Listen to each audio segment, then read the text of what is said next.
मोहम्मद अजीज साहब के तमाम दीवानों को अनीसुल नबी का सलाम। साथियों को शायद ये पहली बार सुनने को मिले या शायद मैंने कभी इसका जिक्र किया है। वैसे स्टेज में तो मैंने अजीज़ भाई के देहांत के बाद कई जगह बहुत प्रोग्राम्स होते थे कैलकाटा में, तो वहाँ कहीं मैंने कहा है कि किस तरह से अजीज़ भाई घर के माहौल के विरोध में कैसी पर्सनैलिटी बने। हमारा जो घर है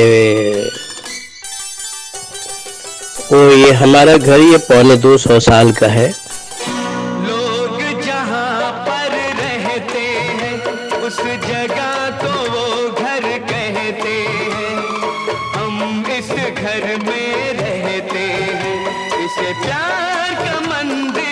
यहाँ पे कुछ सूफीज़म जो है, यानी कि जो सूफी साधु संत जो आप सूफी सॉन्ग सुनते हैं कि गॉड ओरिएंटेड, तो सूफियों का घराना है।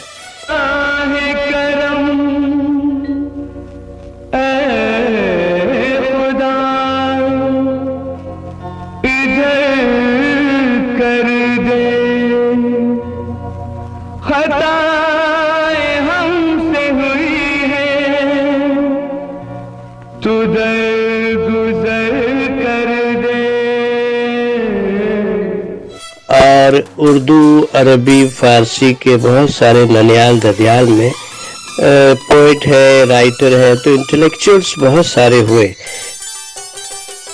कि गाना सुनना, गाना बजाना इसको बिल्कुल मना किया गया, हराम कहा गया। तो जो एक्सट्रीमिस्ट मुस्लिम है और समझ ले के बस यही होगा, जबकि इसकी एक अलग कहानी है। कभी कोई पूछेगा तो मैं बताऊंगा कि किस सिचुएशन में किन दिनों में उसके विरोध में बोला गया था, लेकिन लोगों ने इसे धर्म का एक मानकर इस म्यूजिक और साज और आवाज का कत्ल किया है।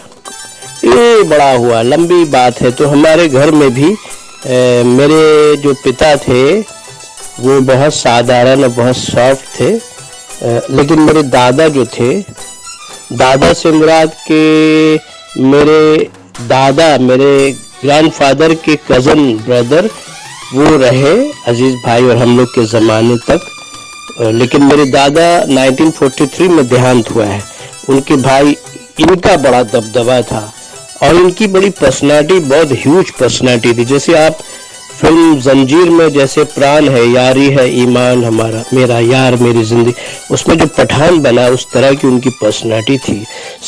6 फुट से ऊपर थे और जबरदस्त पर्सनालिटी थी और उनसे सब डरते थे। ओ पत्थर के इंसान, ओ नीतिवान इंसान। तो अजीज भाई जब तक ये मिलाद में या स्कूल के कंपटीशन में या कोई पोइट्री, उर्दू पोइट्री के प्रोग्राम में जाते थे, तब तक तो खुश थे, विदाउट म्यूजिक ठीक थे। लेकिन जब वो अजीज भाई आहिस्ते आहिस्ते उनकी आवाज़ फैलने लगी समाज में, तो लोग बिल्कुल चकित होने लगे, क्या आवाज़ है। चले हैं हज को लेकर खुदा का नाम, उस काली कमली वाले, उस काली कमली वाले से कहना मेरा सलाम। तो जब 14 साल के हुए अजीज भाई, तो एक म्यूजिक का ग्रुप था, एकोर्डियन वगैरह एक छोटा सा ग्रुप था, उसने अजीज भाई की आवाज को पहचान लिया। तो वो चुप से अजीज भाई को स्टेज में ले जाता था और अजीज भाई घर से घरेलू कपड़ा पहनकर और पैंट शर्ट जो उस वक्त होता था उसको लपेट कर ले जाते थे और ले जाकर बाहर प्रेस कराते थे और दोस्त के यहाँ पहनते थे और स्टेज में जाते थे।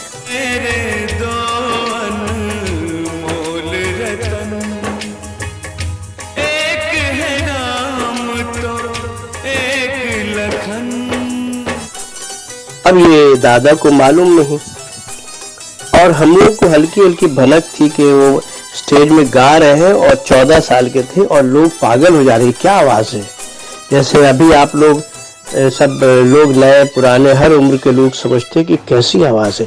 खैर बात ये कि अजीज भाई जब स्टेज में छुप छुप के जाने लगे और गाने लगे और उसी 14 साल की उम्र में दीवाना बनाने लगे लोगों को। काली कमली वाले के सदके मेरी सुन ले पुकार, मेरे मालिक मेरे दाता ऐ मेरे परवरदिगार। और उनकी शोहरत भी बढ़ने लगी और थोड़े थोड़े पैसे भी मिलने लगे और एक लीडरशिप उसी वक्त से एक वो लोग कह रहे अजीब आवाज़ है, ऐसे तीर की तरह जारी है। तो अजीज भाई मेरे दादा जान को किसी ने कह दिया और दादा जान को जैसे पता चला कि ये फिल्मी गाने स्टेज में ऑर्केस्ट्रा के साथ गाता है, वो तो गर्म हुए और गर्म होकर हमारे घर पे एक तलवार है, खानदानी तलवार है जो कई पुरखों से वो है, अब वो यादगार वो तलवार रह गई है, बस वो लेके निकले। कहाँ है मुन्ने? और अजीज भाई को पता चला, वो भागे दौड़े दौड़ते दौड़ते दौड़ते बाजार से होते हुए एक नुक्कड़ है, चौरस्ता है, वहां जाकर छुप जा कहीं भी मुझसे भाग नहीं पाएगा, तेरी खबर लूंगा मेरे सामने जब आएगा, सामने जब आएगा। वहां जाकर वहीं बैठे रहे। सर्दी की रात थी और बिना चादर बिना कंबल बिना कुछ उसी वही सुकड़ कर वहीं पे रात गुजारी। कुछ सोए कुछ जागे कुछ ठिठरे और ये डर से, हालांकि दादा तलवार का इस्तेमाल थोड़ी करते, सिर्फ डराने के लिए ताकि वो भूल ही जाए और कभी स्टेज का नाम ही ना ले। उनका कहना यह था कि तुम नात पढ़ रहे हो, हम्द पढ़ रहे हो, मनक़बत या गज़ल पढ़ रहे हो, यहाँ तक ठीक है, इसमें कोई बुराई नहीं है, खुदा की तरफ से अच्छी आवाज़ मिली है तो तुम अच्छी अच्छी चीज़ पढ़ रहे हो। अल्लाह ही अल्लाह, अल्लाह ही अल्लाह,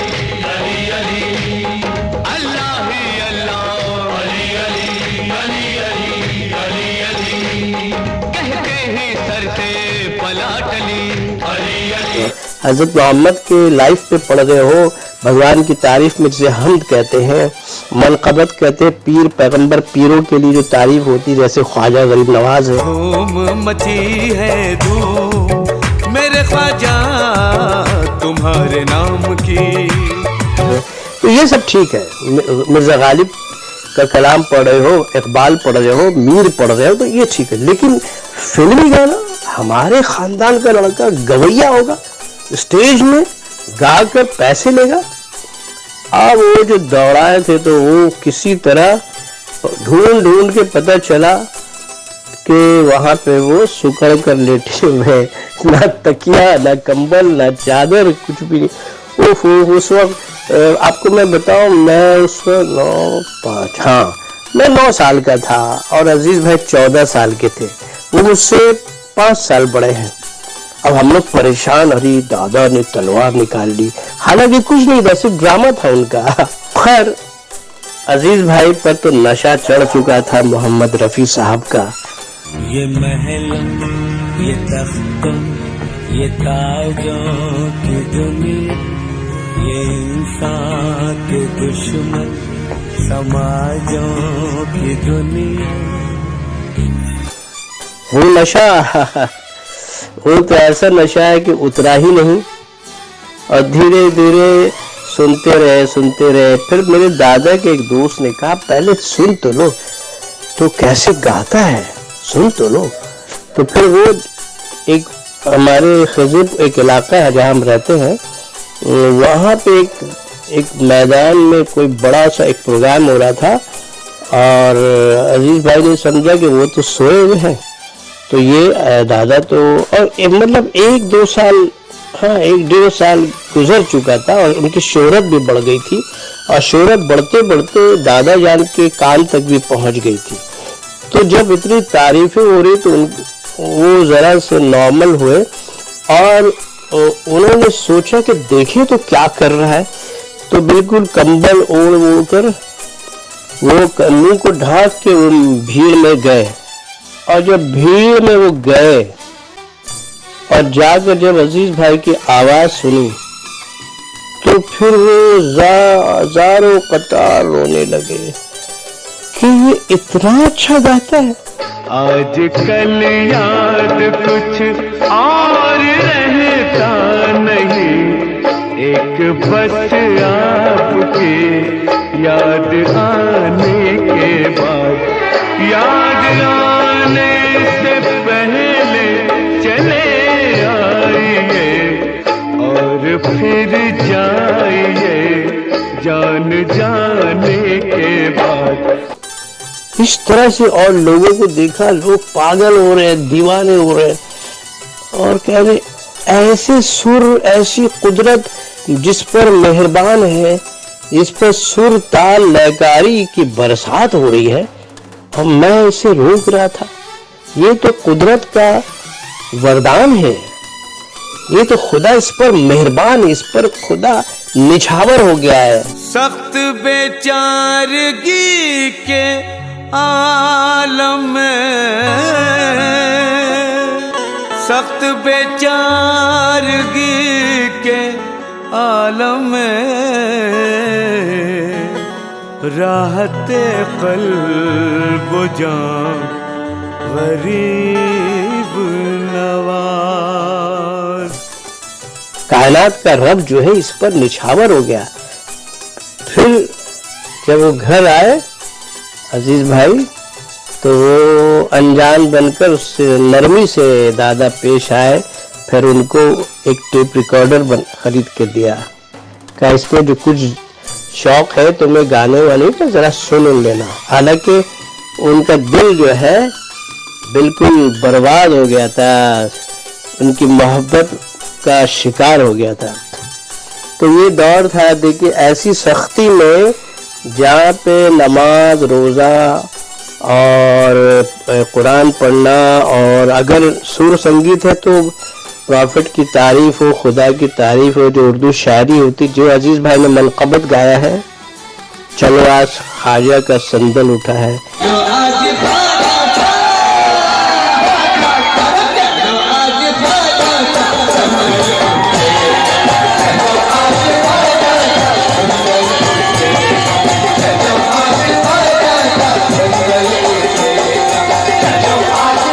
ये दुनिया तुझे कुछ नहीं देने वाली, इसे नात शरीफ कहते हैं। और या खुदा सोई किस्मत जगा दो, खुदा की जो तारीफ में उसे हमद शरीफ कहते हैं। तो ये सब करते थे और फिर अजीज भाई के सिलसिले में वो बहुत सॉफ्ट हो गए। तो कहने का मतलब है जिसे जो बनना होता है वो बनकर रहता है, बल्कि वो बना हुआ पैदा होता है। वो साक्षात कुदरत उसे बना देती है।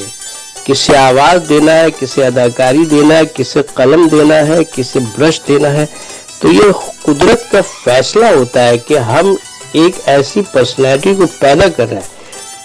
तो धार्मिक माहौल में मोहम्मद अजीज अंदर अल्लाह ने उन्हें पैदा कर दिया था, सिर्फ मंजर-ए-आम पर आना था, आप तक पहुंचना था। आप लोग अभी पागल होते हैं। मेरी सोचिए, जो मैं 5 साल की उम्र से महसूस कर रहा हूँ कि ये बहुत बड़े आदमी हैं। अपनी आँखों में मुझको बसा लीजिए, अपने दिल में मेरा घर बना दीजिए। क्या करूँ दिल कहीं और लगता नहीं, प्यार में आपसे दिल लगाने के बाद। मैं जानता हूँ कि मैं जो बोल रहा हूँ मैंने सोचा नहीं, मेरे रूह से आवाज निकल रही है अभी कि वो सख्ती जो है, जिस फनकार पर ये सख्ती की गई, रोका गया, आप उसी फनकार के दीवाने हुए। वो मोहम्मद अजीज जिसे उसके दादा जान कुचल रहे थे, लेकिन जब उन्होंने देखा कि ये आवाज इसकी, इस आवाज को कौन रोकेगा, फिर बहुत सपोर्ट किया। बहुत सपोर्ट किया उन्होंने, फख्र करते थे अच्छा ये गाना गाओ तो वो ये दुनिया करे सवाल तो हम क्या जवाब दे, अच्छा मुन्ने आओ तो ये गाओ तो वो उसको गा के सुना रहा, आहा सुभान अल्लाह माशाल्लाह क्या बात है। तो अब वो सबसे बड़े फैन वही हो गए दादा जान। तो ये छोटा सा वाकया याद आ गया, ये मुझे मालूम है अजीज भाई की तमाम दीवानों को ये वाकया बहुत अच्छा लगेगा।